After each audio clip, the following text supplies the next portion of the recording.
You know, it's amazing in Doctor Who when you've got no money for a set, for a villain, or really for anything. And yet you can come up with, well, pretty much a masterpiece.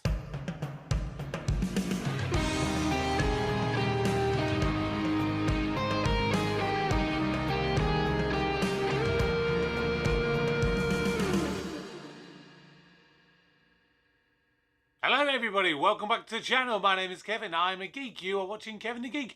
And today it is time for my review of what is considered by many people to be the best episode of Doctor Who since the revival era, and possibly the best one ever. This is Series 4, and this is Midnight. Taking a big space truck with a bunch of strangers across a diamond planet called Midnight? What could possibly go wrong? Now, just before I begin, if you are new to the channel, please do like the video, subscribe, turn on notifications. You can go back and check out all of my reviews of modern Doctor Who from the revival era, starting with Rose all the way up to this point. There's different playlists for each of the different series. I've been reviewing Torchwood as well, and I've done a few Doctor Who related reactions. But of course, coming up later this year, we have Doctor Who's 60th anniversary, and I have quite a bit planned for then. I've already done some rankings of this year. I have quite a few rankings already planned and a couple recorded already for the 60th anniversary month. I'm also going to be reacting to some classic Who, and I'm also going to be reacting to at least one Doctor Who spin-off that I have never seen. But today's episode, of course, we are talking about Midnight. And like I said at the beginning, this is an episode that kind of had to come out of necessity. Now, there was an original plan for the Doctor Light episode to be kind of this sort of reality TV show, effectively. So Donna would have been sat at home watching, and the Doctor would have been doing God only knows what in it. But frankly, this series of Doctor Who is the most ambitious yet, and basically resulted in all of their budgets pretty much being wiped out, and so they were left in a situation where they had to do an episode on a very shoestring budget. And Russell T Davies came up with the wonderful episode known as Midnight. Now, I did do a ranking a few months ago where I ranked to my top 10 best one-time villains. And without revealing too much with it, I can say that the villain of this episode, which is probably best colloquially known as the Midnight Entity, that featured on that list. And the reason for it is, I kind of touched on it briefly in that ranking, but in a nutshell, it's so good because we don't know its name, we don't know what it looks like, we literally know nothing about it. And what is especially good with it, particularly with this Doctor, with David Tennant's 10th Doctor, it uses his greatest strength and he uses it against him. And that is what makes it so good. Because the 10th Doctor is known for being a talking Doctor. He can pretty much talk his way out of any situation. Now, if you go back and you think about some of the episodes that the Doctor has been in, you know, even just from his very first appearance in the Christmas Invasion, he goes on this massive waffly rant and completely disarms the villains pretty much with only his voice. Yes, ultimately he ended up using sword fight and trial by combat to defeat them, but ultimately it was his words that got him out of that situation. If you think back to the Dalek both Dalek 2.0 episodes prior to this point, you know, the Doomsday episode when he kind of comes in and he's talking to them. If you think back to the end of the first part of Daleks in Manhattan, or Evolution of the Daleks, you know, you have that situation when Dalek Sec is going on, and the Daleks were literally about to kill him, and he goes on this waffling rant about a radio and how, you know, to Daleks it's just noise, but to humans it's all about love, and you can sing to it, dance to it, fall in love to it. And then you can go to some of the other ones.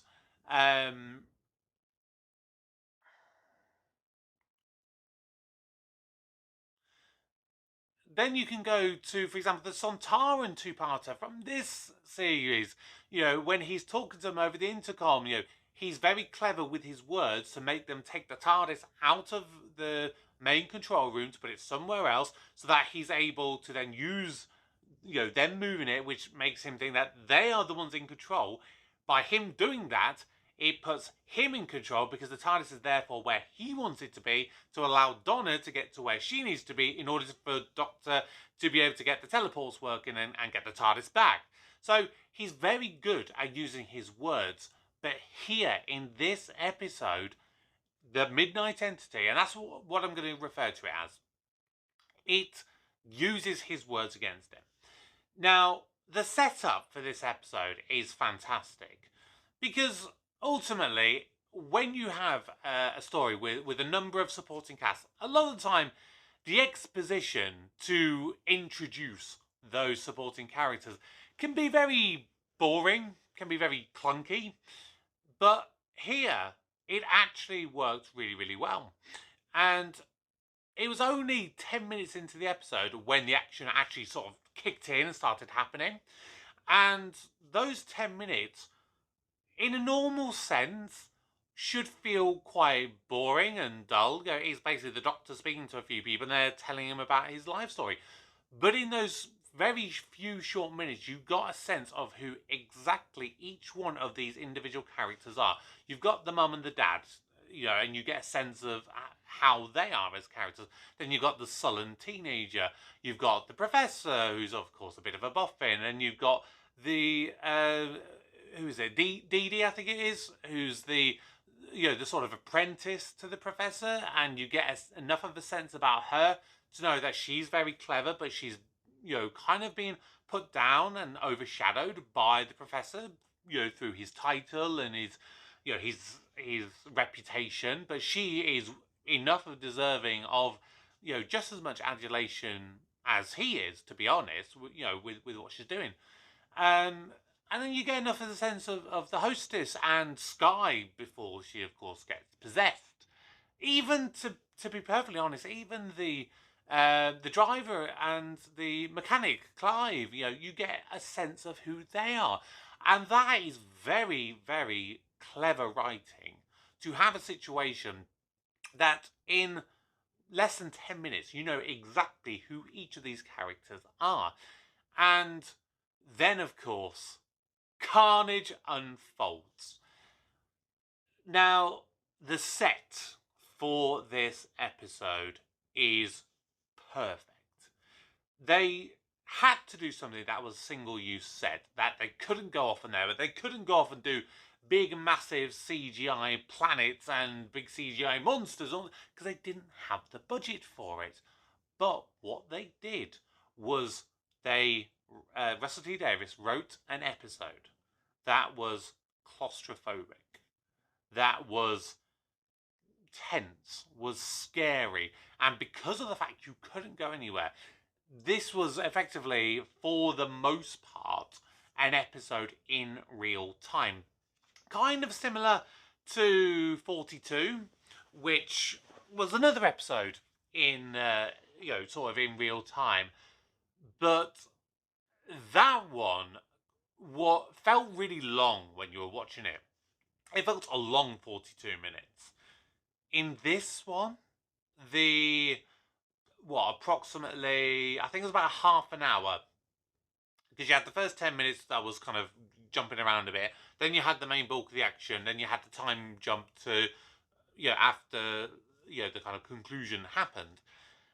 So, yeah, I'd say about 30 minutes of the episode It didn't feel 30 minutes.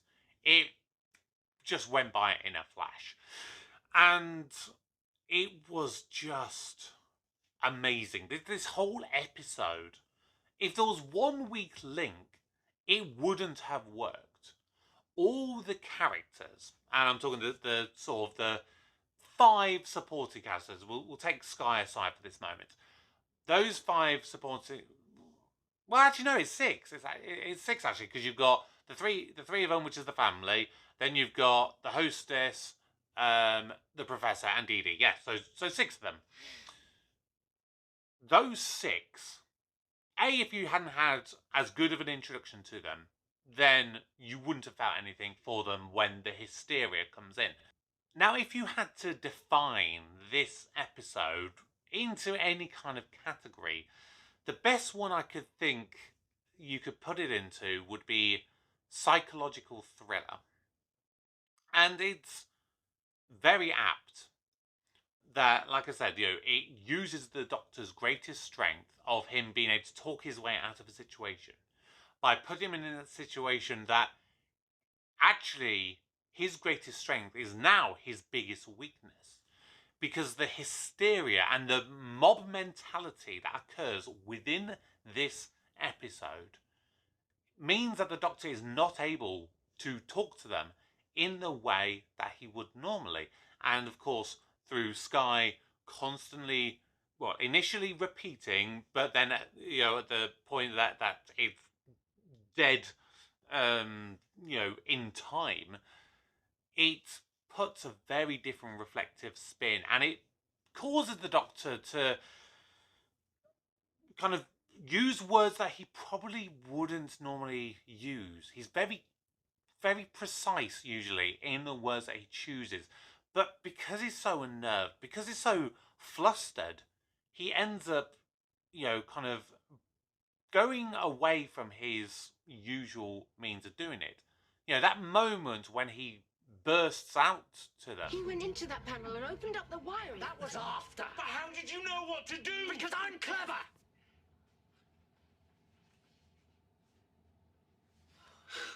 That, I think, is the moment that the tide shifts for him. At that, up until that point, there was enough respect, I think, for him and the words he was using and the knowledge that he was coming out with, that they had some level of trust. Of course, there was a lot of fear, but there was a lot of trust to him. But that moment when he made himself bigger and more important than they were, that was it for him. And this is arguably the one episode of, at the very least, David Tennant's run, where he was truly and utterly defeated. This enemy got the better of him. He was going to die if it hadn't been for the hostess doing what she was going to do at the end. And that, I think, made her death truly heartbreaking. The fact that we didn't even know her name. She was effectively the most unimportant character in this story, yet at the same time, the ultimate character of this story. And I think it was like of Mice and Men, how you never learn the name of Curly's wife. In this, you never learn the name of the hostess. And some people could consider that an oversight, but I think for this, it just drills home the fact that even the Doctor is able to overlook people who could be considered unimportant. And that is such a great moment. But overall, I mean, I could go on for days and weeks and months talking about this episode. And I'm not going to, because, it's just one of those that you've just got to watch it. And watching it will do so much more and say more than I can ever say. It is truly a masterpiece. It is, in my opinion, one of the best ever written episodes. And of course, it's one of the best acted as well, particularly for Leslie Sharp, who, bless her, had to basically learn the entirety of the script because she didn't have her own lines. She had the doctors, she had Jethro's mum, Jethro's dad, the professors, Dee Dee's, the hostesses. She had all of those characters that she not only had to learn, she not only had to memorize, big chunks like that bit where she's repeating pi to I don't know how many decimal places they ended up going to, but it was a lot. It was truly a lot of numbers, and it had to be done perfectly. You have the doctor, and because you have that close-up where you see both of them, you have to do it that you are seeing both of them saying the exact same numbers in the exact same kind of beat to them. You had the bit where he's going like Rose Tyler, Martha Jones, Donna Noble, TARDIS. Again, it had to be so precise. And the technical direction for this must have been an absolute nightmare. Now, I don't know really whether they kind of recorded her lines separately and then kind of audio dubbed them in, apart from the bits where you actually physically see like the two actors at the same time, because it must have been a nightmare to be able to put this whole piece together. But they put it together amazingly. Literally, there is the word perfect, I think, doesn't really do this episode justice, but that is basically what it is. It's a perfect episode for the most part. Obviously, I do my scoring for this episode as I do with all Doctor Who. Now, if you are new, what I do is I give all of my Doctor Who reviews a score out of 100. And I do that by having 10 categories get a score out of 10. And I use that to be able to rank them. Now, I can't give Donna like a perfect 10 or a like really high 9 or things like that because she's barely in the episode. But I still have to take into consideration that the very brief amount of time that she was in, she was still really, really good. And that is a testament, again, to the dynamic that Catherine Tate and David Tennant have together, and being able to just have this amazing chemistry between these two characters with what effectively like a minute, 2 minutes worth of dialogue. And obviously the bit right at the beginning, they weren't even on screen together. It was, two completely separate scenes. And there was still this amazing dynamic between them. Things like the special effects, I can't do them insanely high because there was very little special effects. You basically had one shot that they kind of just tweaked a little bit here and there. But I will say, speaking of the special effects, I think because, like I said, we don't know anything about this villain, the Midnight Entity. I am such a boring geek that I went back and I actually went frame by frame. The bit where Clive is in the and the Doctor's obviously there, and Clive's going, "Oh, look out there! Look! I can see something." Those bits where you see the exterior, I went frame by frame, trying to see if they had added something in there, and they didn't. And I'm so glad of that because, again, because we don't know what it looks like, we don't know what it sounds like, we don't know even its name. It could have just taken a slight edge of the mystique away from it had you seen a shadow or something in the distance. So I'm going to now score the episode. So these are my scores for Midnight.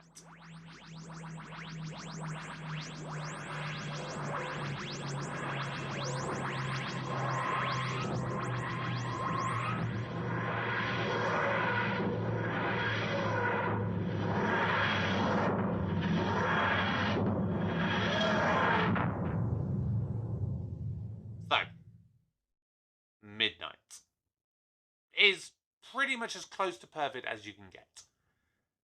This episode scores 95 marks out of 100. That means it is A++ as an episode. I ain't going to talk anymore about it. I love this episode. A lot of people love this episode. Yes, there are flaws with it. Still, you can't deny that.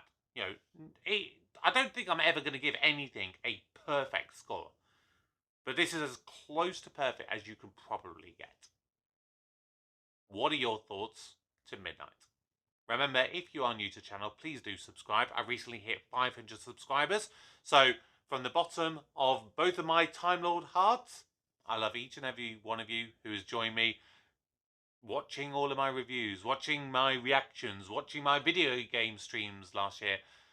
Anything that I've done on this channel, I really appreciate you joining me on this journey. But make sure you stick around because I've got a lot more to come. But for today, my name is Kevin. I am a geek. You've been watching Kevin the Geek. Goodbye.